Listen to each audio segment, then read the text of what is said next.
Mesdames, Messieurs, bonjour, bienvenue, c'est Cocktail, l'émission qui fait tomber les masques de nos célébrités. Et oui, on apprend à en connaître un rayon sur nos stars locales.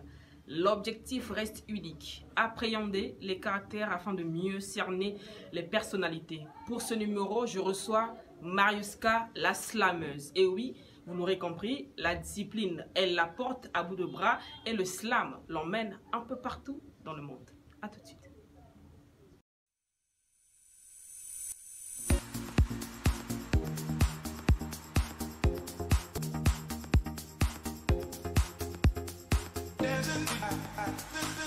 Mariuska, bonjour, merci d'avoir accepté cette invitation. Bienvenue sur ce plateau de Cocktail, c'est un plaisir. Le plaisir est le mien, merci ma grande Olivienne pour l'invitation. Je t'en prie, tu es tellement une lumière qu'il est de notre devoir de te braquer encore parce que tu es déjà sous le feu de projecteur, mais il faut t'en donner plus parce que tu le mérites, franchement. Merci tu as beaucoup. toute mon admiration et pour ça, je vais trinquer à ta santé. Comme il est de coutume sur ce plateau. Je te souhaite tout le bonheur du monde, prospérité, avance encore plus. Là, il est question de toi dans cette émission Cocktail. Voilà. Donc, bienvenue, sens-toi à l'aise. Merci. Alors, Mariuska, j'ai essayé d'épier des articles sur toi pour en soutirer de la substance. J'apprends que tu es juriste de formation. Oui. Et aujourd'hui, tu es une slameuse réputée. Qu'est-ce qui a bien pu te faire un tel choix? Déjà... Tu as troqué ta carrière de juriste? Non. Tu l'as mis entre parenthèses? En pause, si je peux me le permettre de dire.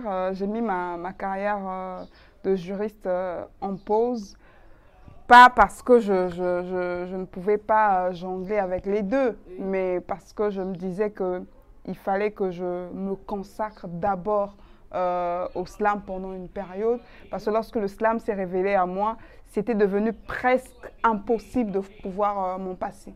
Okay. Donc, je me suis dit que maintenant que le slam veut s'exprimer à travers moi, je me dois de pouvoir lui donner la priorité. Okay. Et ce qui fait que j'ai d'abord mis mes études de Master 2 en stand-by parce que le rêve était d'en sortir avec un professorat.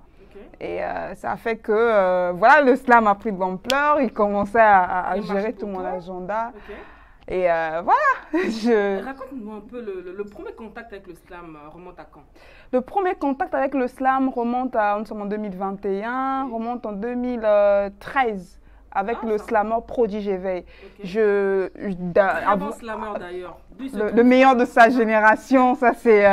je sais où tu es, mais bon, je te salue d'où tu te trouves si je me suis. C'est vraiment une chance de l'avoir comme coach parce qu'avant j'écrivais certes des poèmes, mais c'était plus pour ma propre thérapie. Et lorsque je l'ai écouté slammer pour la première fois, je ne l'avais pas d'abord vu.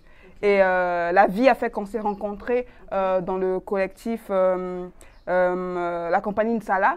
Et là, il était là en tant que comédien, mais il était aussi slammer. Quand j'ai vu que c'était lui, mais j'en ai profité. J'ai dit non, tu dois m'apprendre à slammer, j'aime ce que tu fais. C'est à lui que tu dois tout ça en fait. Oui, c'est à lui que je dois toute la motivation, toute la volonté et surtout toute la détermination aussi que j'ai dans le slam parce que c'est pas le genre de personne à faire juste un spectacle juste pour que ça passe inaperçu. Quand il fait un travail, que ce soit dans le cas du théâtre ou dans le slam, c'est vraiment un grand bosseur. Voilà. Il ne passe pas inaperçu. Donc ce côté-là, je pense que je l'ai hérité de lui et je suis tout le temps fière de partout où je partirai, partout où je vais. Je n'hésite jamais de dire que j'ai été à bonne école côté slam. En tout cas avec Prodige. Il a semé la bonne graine et qui est en train de germer. En tout cas, c'est une chance. Le monde le reconnaît aujourd'hui.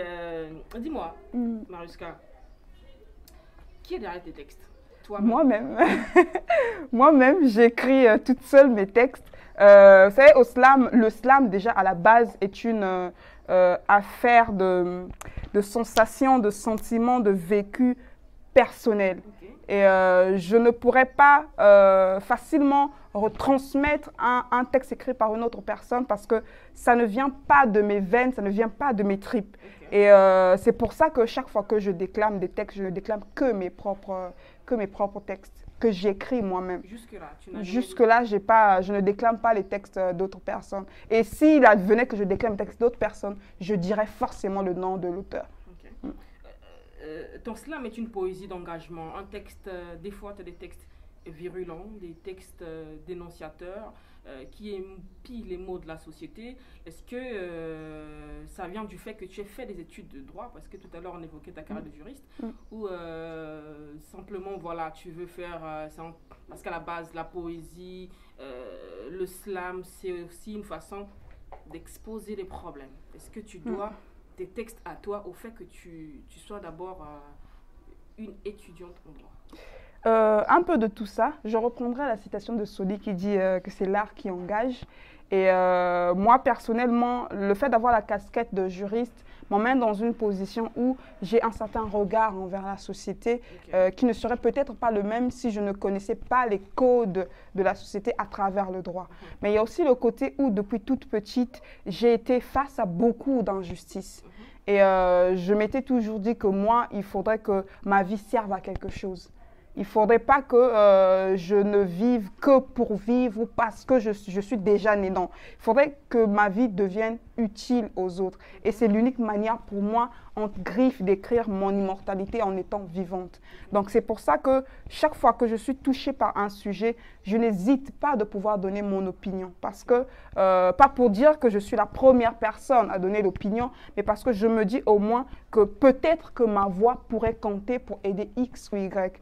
Et le côté juriste, déjà moi à la base m'a permis de développer ce qu'on appelle par la rhétorique, ce qu'on appelle aussi par le sens critique de certaines réalités. Et l'autre atout aussi que j'ai, c'est le fait d'avoir fait critique d'art aux ateliers SAM, parce que c'est là-bas que j'ai eu à apprendre l'écriture critique. Ça me permet de pouvoir avoir un certain jugement sur certaines choses que nous vivons au quotidien et qui, à mon sens, ne doit pas rester lettre morte comme ça. Il faudrait qu'on arrive à dénoncer certaines choses parce que, qu'on le veuille ou pas, riche ou pauvre, on aspire tous à avoir une vie saine. On aspire tous à être heureux, heureuse. Donc c'est important pour nous, les artistes, pour moi la slameuse, de ne pas juste m'arrêter à la casquette de celle qui se fait passer pour la star ou bien de celle qui fait des textes pour émouvoir les gens ou pour faire rêver les gens, mais aussi pour rappeler aux gens parfois notre réalité, leur réalité. Donc j'essaie de faire ce juste milieu parce que c'est important pour nous qui sommes au devant de la scène de dire certaines choses que les gens vivent mais qui n'ont pas la possibilité de pouvoir dire. Mais est-ce que tu penses que le message passe quand même? Oui, je pense que le message passe parce que déjà dernièrement, en période de confinement, on a fait le clip La rue Montois. Moi, à la base, c'était parce que j'avais mal en tant qu'humaine, en tant que femme, de voir des enfants dans la rue abandonnés comme ça, en train de chercher qui va leur aider. Et sachant que c'est en période de Covid, je me suis dit, moi je suis artiste, je n'ai pas l'argent pour pouvoir aider ces enfants-là. Mais au moins en parlant de leur situation, des gens qui sont bien placés pour pouvoir parler d'eux peuvent le faire. Et du coup, ce morceau a eu l'écho jusqu'au point où l'ONU, quand je parle de l'ONU, je vois l'ONU de la Belgique, la maison mère, a eu à relayer ça sur leur page. Vous voyez un peu? Et c'est ce morceau aussi qui nous a donné le prix Sébastien, un prix récompensé par la diaspora congolaise en France. Donc ça veut dire qu'à un moment donné, même si pour le moment on ne fait pas des 1 million, des 2 millions, des 3 millions de vues sur nos œuvres, mais au moins les messages qu'on essaie de passer touchent la cible concernée.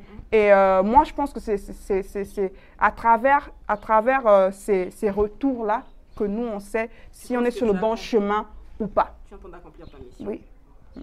Et justement, en parlant de voyage, tu as pas mal voyagé déjà à ce jour. Tu as fait, que je sache, la France récemment, mais tu as aussi été où ça? En Belgique? En Belgique, en Suisse. En Suisse, voilà.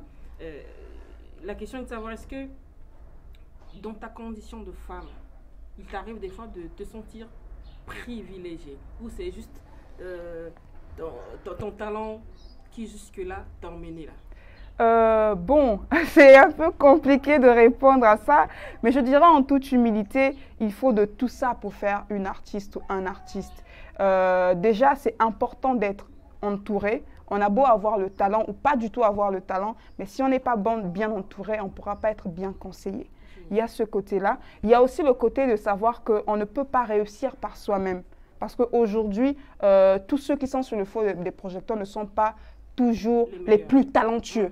Mais c'est parfois les plus humbles, si je peux me permettre le mot. Je ne dirais pas que c'est ma casquette de femme parce que depuis 2015-2016, bon, depuis une bonne période, le slam était considéré comme un art masculin. Parce que la plupart des gens qui étaient au devant de la scène étaient plus des hommes. On en connaissait que très peu, hein, voilà. en passant Robin Solo. Voilà, Robinson Solo, avec qui j'ai aussi eu le plaisir de travailler à un moment donné.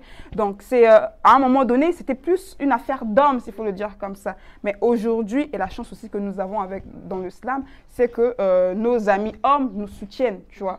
Et donc, c'est pour dire que ce n'est pas forcément la casquette de femme qui me permet d'être programmée dans des festivals. Mais je pourrais dire que c'est un peu de tout ça. Le fait de voir que c'est une femme qui prend l'audace de dire des choses, sachant que sa vie peut être aussi mise en péril.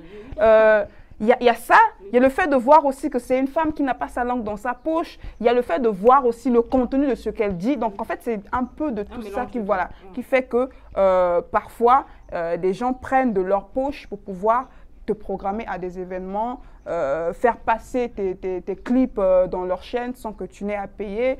Et moi, je pense qu'en tout état de choses, c'est important de se dire qu'on a besoin de tout ça pour évoluer. Exactement. Mariuska, dis-moi, quand tu reçois un coup de fil qui te dit Mariuska, vous êtes programmé dans une cérémonie où sera présent le chef de l'État et son épouse, l'ensemble du gouvernement et tout ça, qu'est-ce qu'on ressent à cet instant-là? À la fois joie et peur. Joie d'abord parce que pour moi, et ça je ne me le cache jamais, ma vision dans le slam, c'est de faire en sorte que d'ici 5-10 ans, que lorsque un slameur ou une slameuse va se présenter, qu'on ne demande pas c'est quoi le slam. Quand quelqu'un va dire je suis slameuse ou je suis slameur, on sait de quoi il s'agit. Donc, sachant que le président de la République et son épouse sont les têtes, s'il faut le dire, d'un pays, le fait qu'ils savent que quand on parle de l'art, il y a aussi le slam, pour moi, c'est une fierté, c'est une joie. Pourquoi je parle de peur? Parce que j'ai toujours ce sentiment de vouloir bien faire les choses. Voilà. Et devant ce genre d'autorité, quand tu as gaffé une fois, c'est fini. Tu n'as pas une deuxième chance. Donc, il y a cette peur-là de vouloir se surpasser parce que ce n'est pas un public que tu auras tous les jours. Ce n'est pas à tous mes concerts que j'ai le président de la République et les membres du gouvernement et le Parlement. Mais c'est en même temps aussi une motivation de se dire que si je suis déjà aujourd'hui à telle étape, ça veut dire que demain, il faut que j'arrive à telle autre étape. Et en toute humilité, ce sont des choses comme ça qui nous motivent à continuer de persévérer malgré les obstacles, parce que ça ne manque pas, malgré les persécutions, malgré les coups bas, de se dire que le plus important, c'est le rêve qu'on berce tous les jours. Mariuska, on va terminer cette émission. Je voudrais savoir, tu ne passes pas inaperçu dans les rues de Brazzaville. Hein. Tu es très tu ne passes pas inaperçu, des fois on doit marcher, c'est pas impossible de te voir dans un bus. Tu es tellement humble, tu sais te faire tellement petite. Je voudrais savoir, comment on vit une vie de star dans les rues de Brazza?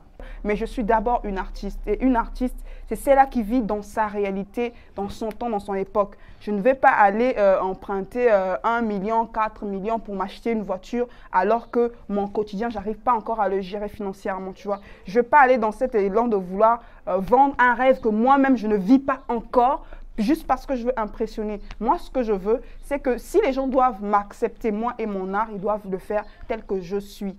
Après, le matériel, ça vient, mais je n'en fais pas une priorité. Sinon, je vais non seulement perdre toute la valeur de cet art qu'est le slam, qui est un art qui prône l'humilité, qui prône le partage, qui prône la solidarité, pour juste me la péter superstar parce que je veux qu'on me voit en Range Rover et tout. Ça fait à la fois rigoler et énerver en même temps que le fait que tu prennes un bus aujourd'hui, que ça devienne comme un crime. Après, moi, je ne sais pas, je ne vais pas à la fois travailler pour faire connaître mon art qu'est le slam et chercher en même temps aussi à travailler pour avoir une vie de luxe. Parce qu'en principe, je suis censée vivre de mon art. Si jusqu'alors je ne vis pas de mon art, ça veut dire que financièrement, ça ne suit pas encore parce qu'au Congo, les gens ne streament pas encore beaucoup. Combien sont-ils qui vont acheter nos œuvres sur Internet? Mais je ne suis que le reflet de ma société en fait. Si le Congo veut faire de ses artistes des superstars, ce n'est pas à moi l'artiste de le faire, c'est au public de le faire, c'est aux mécènes de le faire. Très bien, le message je crois qu'il est très bien passé. En tout cas, ce qu'on retient de cet entretien avec Marius K, le gros mot que je retiens de cet entretien, c'est l'humilité. Garder les pieds sur terre et rester humble, c'est ce qui emmène au sommet. Mesdames, messieurs, c'est ici que prend fin cette émission. Merci Marius K, je vais te laisser partir, c'était un plaisir. Je découvre une personne tellement riche. Continue à te parfaire. Le Congo attend beaucoup de toi. Merci beaucoup. Bon, merci. Allez, à tout moment. À tout moment. Bien. Merci toi aussi. Mesdames, messieurs, c'est ici que prend fin cette émission. Merci d'avoir été des nôtres. Je recevais à l'instant la coqueluche du slam au féminin au Congo. La dame n'est plus à présenter, Marius K. Mukenge. Vous connaissez désormais ce nom, retenez-le bien. À très bientôt.